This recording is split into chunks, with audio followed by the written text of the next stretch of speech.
കുറച്ച് ഡീറ്റെയിൽ ആയിട്ട് പറഞ്ഞുതരാം.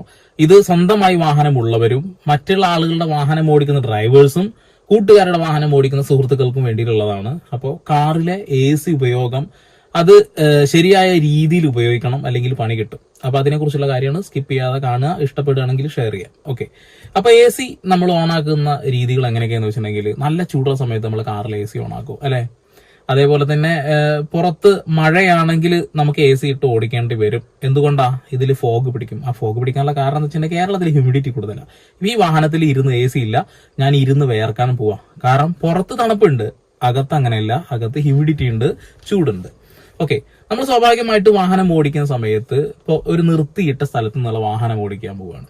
അപ്പൊ നമ്മളിതാ വീടിന് മുറ്റത്തു നിന്നും വാഹനം സ്റ്റാർട്ട് ചെയ്ത് 2 മിനിറ്റ് ഒന്ന് സ്റ്റാർട്ടിങ്ങിൽ ഇട്ട് നമ്മൾ AC ഓൺ ആക്കി AC ഒന്ന് തണുക്കുന്ന സമയത്ത് നമ്മൾ പോകും, വണ്ടി എടുത്ത് പോകും. ശരിക്കും പറഞ്ഞ